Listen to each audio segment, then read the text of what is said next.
mind has an effect on reality, and that in order for you to begin to change your reality, you got to change your mind and change the way you live your life.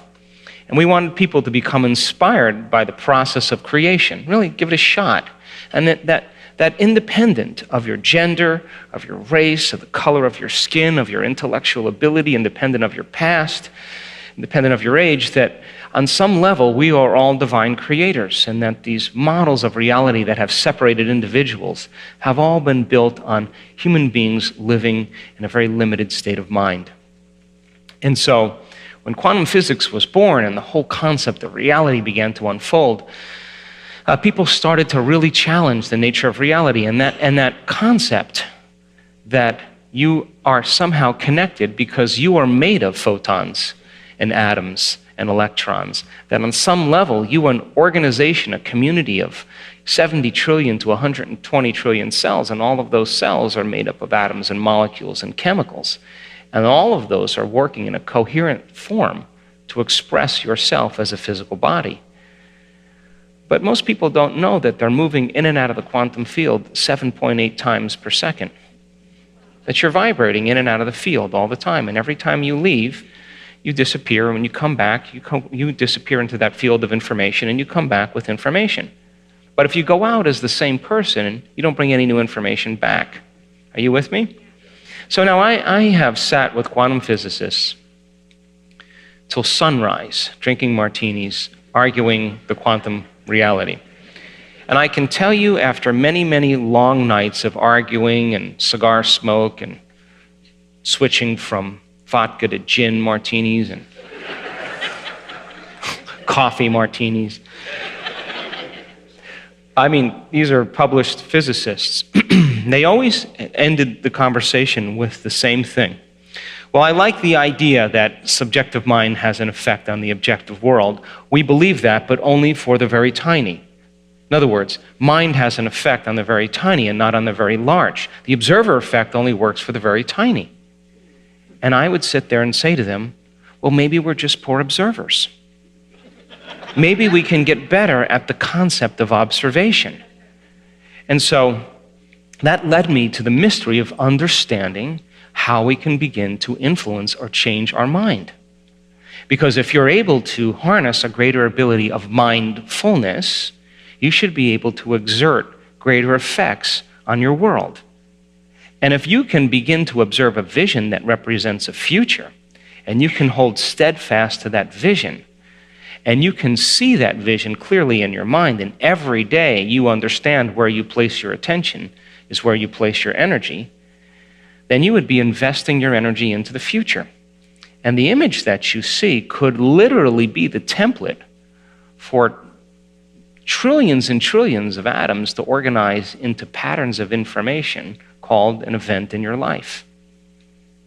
And so, but it's not enough to just have a clear intention, because clear intentions have very little effect on the nature of reality.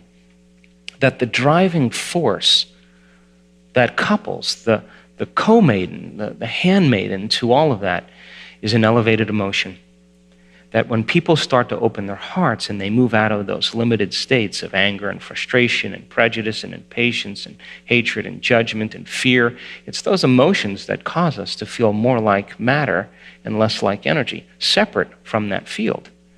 The very nature of those chemicals cause us to define reality with our senses as materialists. So we're only looking for the particle instead of possibility. But when you start to open your heart, and you go contrary to the jungle, because it's not a good idea to open your heart when there's predators and danger out there. And this is what mystics and the great charismatic leaders have talked about for many, many years, is that you have to lay down the very thing you used your whole life to get what you want for something greater to occur. You have to begin to do what's unnatural. And so when you combine that clear intention with an elevated emotion, it is the elevated emotion that begins to amplify the field around your body. And in that moment, you become more energy and less matter. And if you understand then that the emotion then is the handmaiden to the creative process, that means that you would have to feel whole before you're healing. That would mean that you would have to feel abundance before your wealth.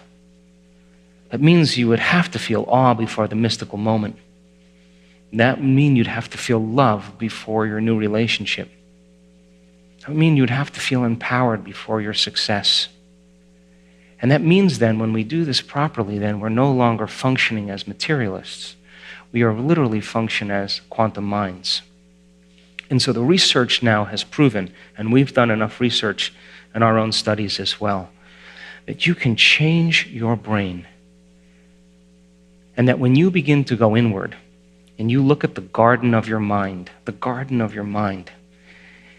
you have to look at, before you plant a new garden, those plants from the past, from last year. You got to look at the weeds that have grown because you haven't been paying attention. You got to look at those rocks that have sifted to the top that represent your emotional blocks. You got to look at those trees that need some pruning. You got to look at that soil that's become hardened and rigid, fixed and habituated. And you have to light a match in a dark place, and you got to begin the process. And pulling out the weeds that are the old thoughts that slip by our awareness takes awareness. And consciousness is awareness, and awareness is paying attention. We have to look at those rocks that have sifted to the top and remove those emotional blocks. Because we can. We have to pull the past away. We have to tenderize and break down the rigidity of that soil. And now it's time to plant a garden. And it takes time for the garden to grow. It takes attention to nurture it. It takes paying attention to those weeds that want to come up. And every season, you're going to have to prune it. And every season, you're going to have to care for it. And there's never an end to the garden that we grow. And so you, subjective mind, have a consciousness because the brain will never change the brain. And I've studied it enough times to tell you that the mind will never change the brain because the mind is the brain in action. But who's doing the changing of the brain and the mind? And it's that nasty 13-letter word that scientists hate called consciousness. You, the immaterial aspect of you, that individual journeyman or journeywoman on the journey back to source, using a brain and body to produce different levels of mind. And only when you're truly conscious and truly aware are you beginning to affect the nature of reality. And taking small moments in your busy life to understand that when your consciousness merges with a greater consciousness, when you're connected to source, you will emulate the divine. And how would the divine live if it was you? Thanks for listening.